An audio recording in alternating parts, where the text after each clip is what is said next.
রুষ্ট হয়েছে পুত্র? আমার কাছে আসছো না কেন?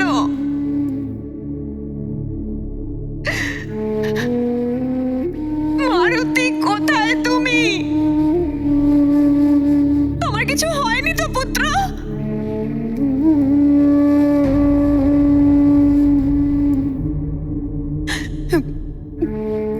তোমার মা তোমার কাছে আসছে। দাঁড়াও অঞ্জনা, ওইদিকে গেলে তুমি বিপদে পড়তে পারো। সামনে রাস্তা নেই। এইসব কি হচ্ছে? আমি কিচ্ছু বুঝতে পারছি না। নিশ্চয়ই মারুতি কোনো বিপদে আছে।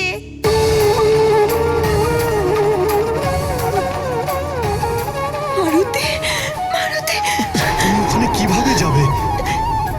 দুর্গম রাস্তার পাহাড় আছে ওখানে। যতই দুর্গম রাস্তা আর পাহাড় থাকুক, আমি আমার পুত্রের কাছে অবশ্যই যাব।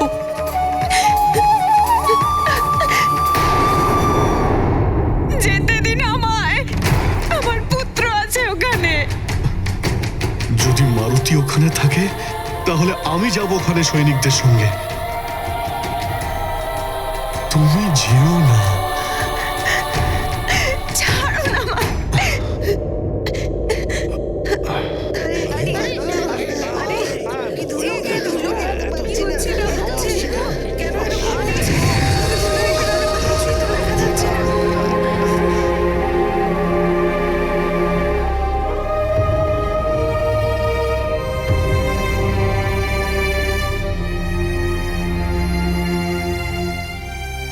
আপনি ওইদিকে যাবেন না দেবী অঞ্জনা। অবনদেব, আপনি ওখানে আমায় যাওয়ার থেকে বাধা দিচ্ছেন? কি হয়েছে আমার পুত্র মারুতির?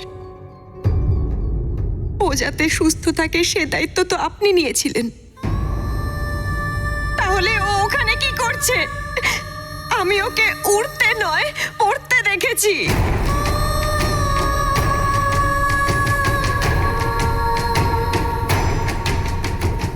সত্যি বলছি পবনদেব, যদি মারুতি সুস্থই থাকে তাহলে ডাকুন ওকে এখানে আমার সম্মুখে। নাকি এটা আপনার কোনো নতুন খেলা, নতুন প্রশিক্ষণ দিচ্ছেন ওকে আপনি?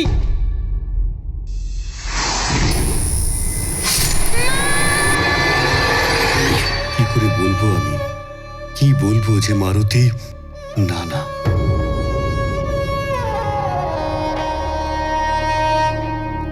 কি ভাবছেন আপনি পবনদেব? ডাকুন ওকে, নাকি আমি ওকে ডাকবো? মারুতি! মারুতি! মারুতি!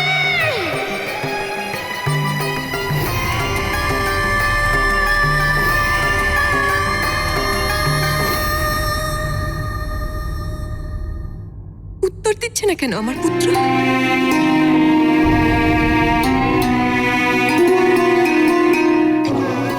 আপনার এই চুপ করে থাকা কোনো অমঙ্গলের সংকেত দিচ্ছে। বলুন না, কি হয়েছে আমার পুত্রের? ও ওখানে কি করে গেল? কি হয়েছে ওর? এমন কি অনর্থ ঘটেছে আমার পুত্রের সাথে যে আপনি আমার মুখোমুখি হতে পারছেন না? কিছু তো বলুন। উত্তর দিন পবনদেব। এক অসহায় মায়ের কাছে তার সন্তানের কথা গোপন করবেন না, বলুন। বলুন পবনদেব, আপনাকে বলতেই হবে। বলুন পবনদেব, কোথায় আমার পুত্র? উত্তর দিন আমায়।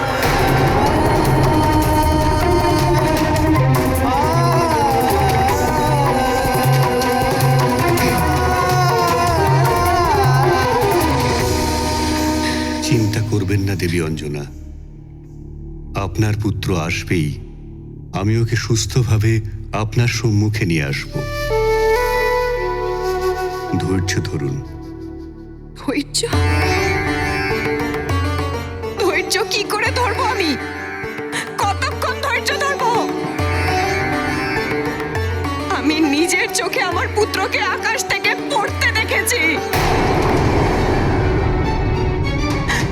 আপনি আমার পুত্রকে এখানে নিয়ে আসুন। আমি যে ওকে না দেখে আর থাকতে পারছি না।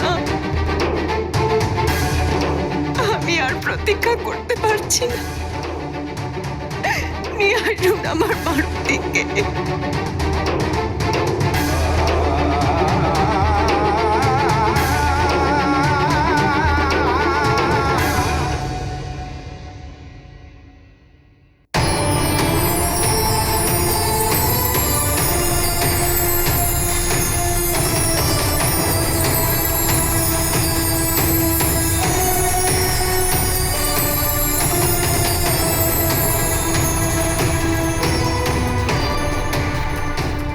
এই কমল পুষ্পটিকে আপনি আপনার কাছে রাখুন দেবী। আমি আপনার পুত্রকে সুস্থভাবে আপনার কাছে নিয়ে আসব।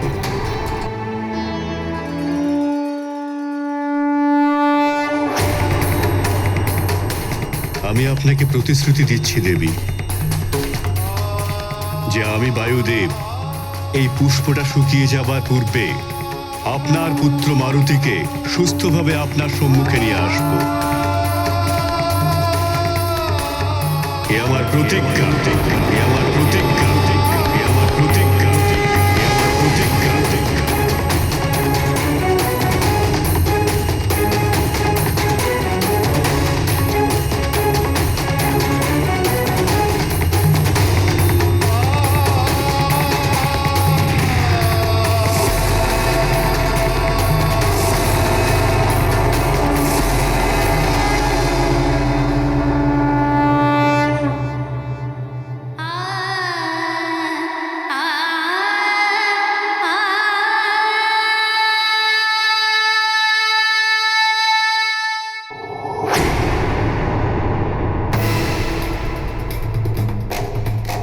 বায়ুদেব, এই বায়ুদেব কি করছেন?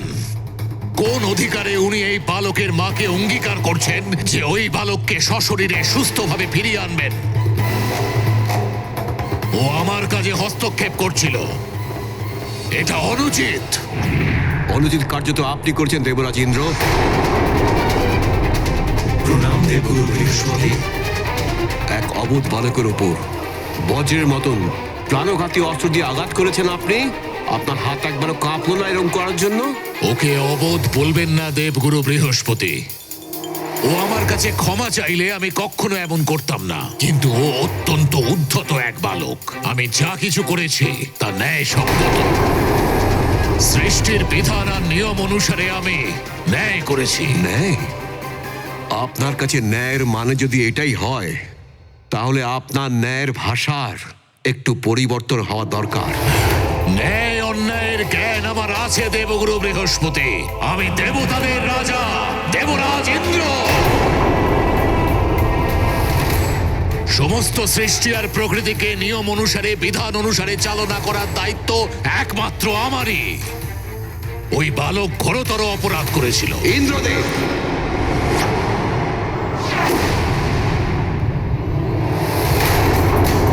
যে অপরাধ করেছে তার অপরাধ করার কারণ ছিল কি ছিল না, আর যে অপরাধ করেছে তার বয়স কত, এসব কথা মাথায় রেখে ন্যায়কর্তাকে দণ্ড দিতে হবে।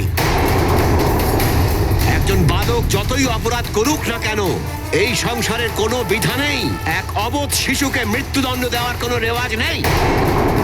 আর যদি কেউ এমনটা করে থাকে, তাহলে সে নিজেই অপরাধী, এটা গণ্য করা হবে। দেবগুরু বৃহস্পতি, আপনার যদি মনে হয় যে আমি অন্যায় করেছি, তাহলে আমি এখনই এই মুহূর্তে আপনাকে দেব সংহিতা দেখিয়ে দিচ্ছি, যেখানে কোথাও কখনো বালকদের কোনো রকম উল্লেখ নেই। প্রকৃতির কাজে যারা হস্তক্ষেপ করে তাদের দণ্ড পাওয়াই উচিত। সেটা প্রকৃতি কখনো নিজেই দেয় অথবা আমার মতো দেবতা দেয়। এটাই ন্যায় ব্যবস্থা দেব সংহিতায় আছে। দেব ছাত্রী, যাও গিয়ে দেব সংহিতা নিয়ে এসো আর দেখাও দেবগুরু বৃহস্পতিকে, যেটা উনি নিজেই ব্রহ্মদেবের সঙ্গে তৈরি করেছেন। যথাজ্ঞা।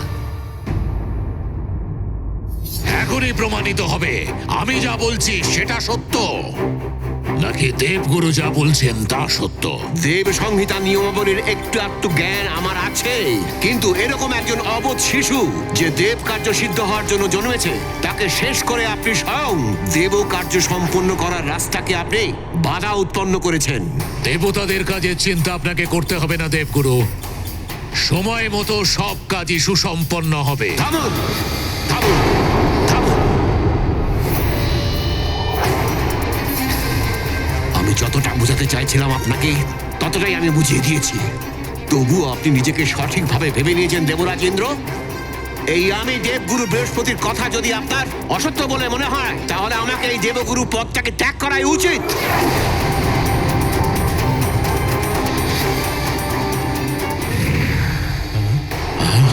দেবগুরু তো রুষ্ট হয়ে চলে গেলেন। দেবগুরু নিজের পদ ত্যাগ করেছেন। এসব কি হচ্ছে স্বামী? দেবতাদের রাজা হয়েও ইন্দ্রদেব এমন একটা কাজ করলেন আর সেটা সঠিক বলে মনে করলেন।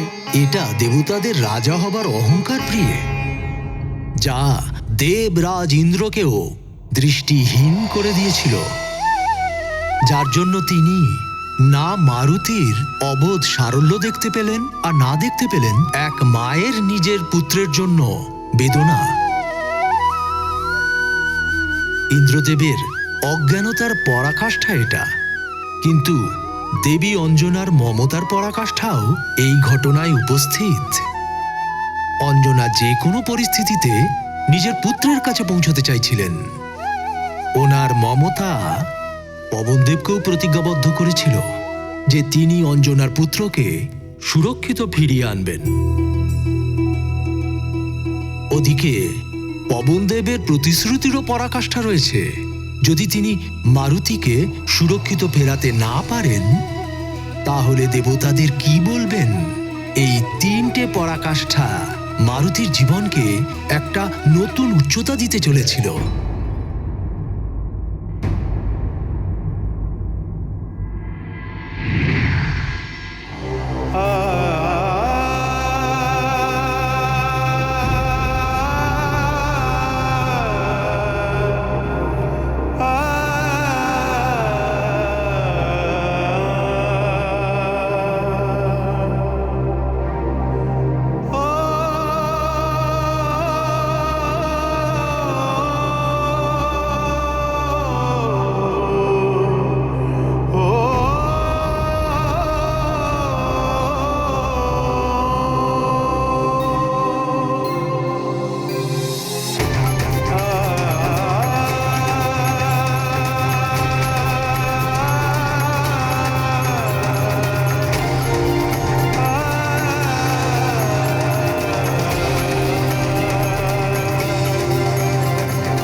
আমি আপনাকে বলেছিলাম মারুতিকে ওরা শেখাবেন না, অবোধ ভালো।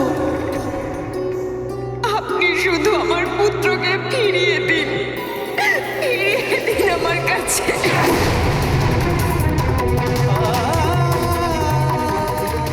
আমি সমস্ত গ্রহ নক্ষত্র আর দেবতাকে সাক্ষী রেখে আপনাকে এই প্রতিশ্রুতি দিচ্ছি যে আমি নিজেকে সমাপ্ত করেও আপনার পুত্র মারুতিকে সুস্থভাবে ফিরিয়ে নিয়ে আসব। এটা আমার অটল প্রতিজ্ঞা।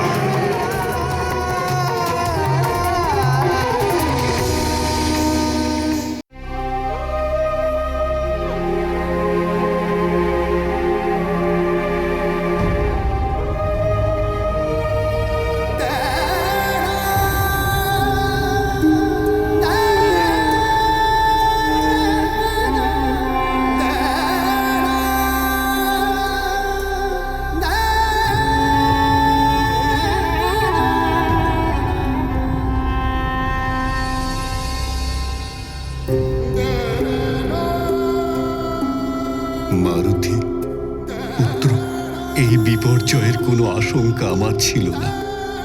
আমি যা কিছু করতে পারি অবশ্যই করব তোমার জন্য।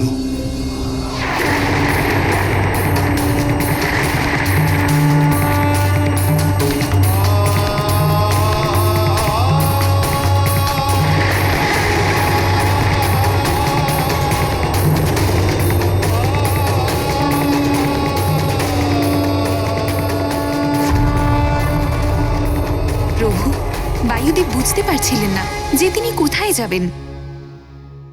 ক্রোধ, ক্ষোভ আর অপার দুঃখ এগুলো অন্তরের সেই স্থিতি যার জন্য বিবেকও কার্য করা বন্ধ করে দেয়। সেটাই পবন দেবের সাথেও হচ্ছিল। মারুতিকে তিনি পুত্রের মতো ভালোবাসতেন, সেই জন্য অপার দুঃখের সাগরে ডুবে গিয়েছিলেন। কিন্তু এটাও শাশ্বত সত্য প্রিয়ে যে বিপর্যয় আর দুঃখের সময়ে মাতা পিতা বা ভাই বন্ধুরাই কাজে আসেন। সবার অন্তিম আশা স্বজনের কাছেই থাকে। সেই জন্য কখনো মাতা পিতা বা ভাই বন্ধুদের সাথে মতভেদ বা মনোমালিন্য রাখা উচিত নয়। সব শেষে ওনারাই কাজে আসেন। পবনদেবের যদি কেউ থেকে থাকে সংসারে, তাহলে সেটা ত্রিদেবী ছিলেন। সেই জন্য তাঁর শরণাপন্ন হলেন।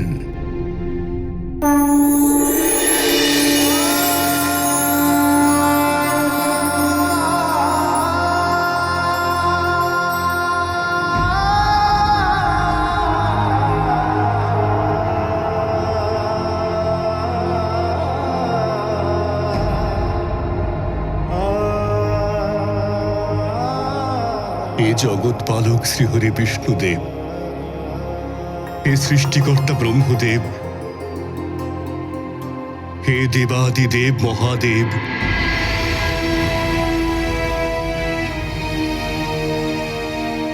এখন আপনাদের সম্মুখে এই অবোধ মারুতি। আপনাদের ত্রিদেবের কাছে সংসারের কোনো কিছুই তো গোপন নয়। একটা অবোধ বালক যে তার মাতা নেত্রে অশ্রু দেখে তার দুঃখ দূর করতে সূর্যলোকে পৌঁছে যায়।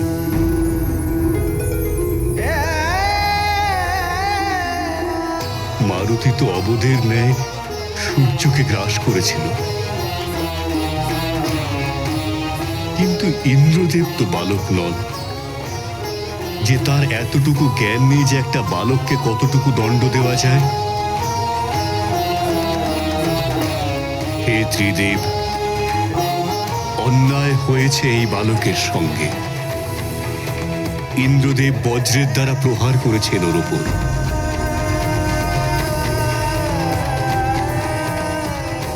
প্রশ্ন সেই প্রতিশ্রুতি নয় যা আমি দেবী অঞ্জনাকে দিয়েছি। এখন প্রশ্ন তো শুধু এক মাতার বিলাপের। প্রশ্ন দেবরাজ ইন্দ্র দ্বারা সম্পন্ন এই অন্যায়পূর্ণ কার্যের। প্রশ্ন হল এই অবোধ বালকের জীবনের, যার জন্ম একটা মহান উদ্দেশ্যে হয়েছিল। প্রশ্ন এটাই যে জগতের সম্মুখে দেবতাদের কোন ন্যায়ের রূপ প্রস্তুত করব আমরা। মহাদেব, আপনার ন্যায় তো সর্বজন বিদিত। আপনি মার্কণ্ডেয়কে যমরাজের মৃত্যু পাশ থেকে মুক্ত করে ওর জীবন রক্ষা করেছেন। আপনি জগতের কল্যাণের জন্য কালকে পুনর্জীবন দান করেছিলেন। যখন কার্তিকের হাতে ওর মৃত্যু হয়, আপনি মারুতিকেও জীবন দান করুন প্রভু।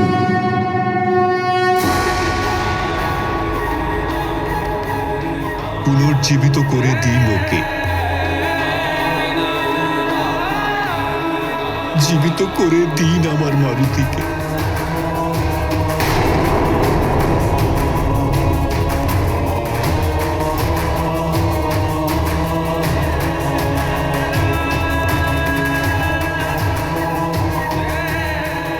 ওকে পুনর্জীবিত করে দিন মহাদেব।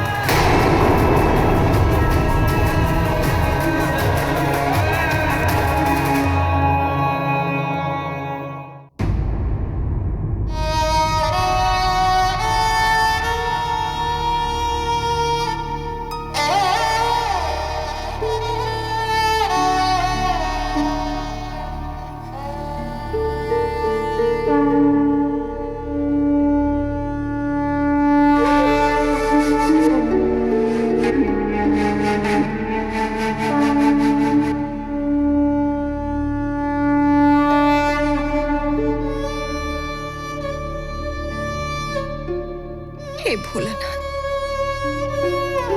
হে করুণার সাগর, হে কৃপা সিন্ধু,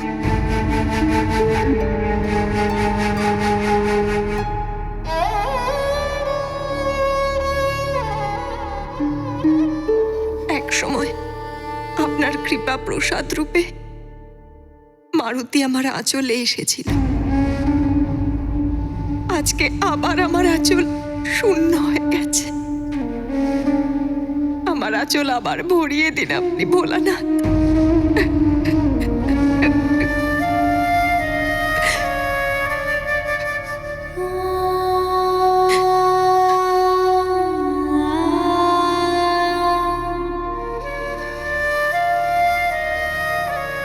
আমি প্রতিজ্ঞা করছি,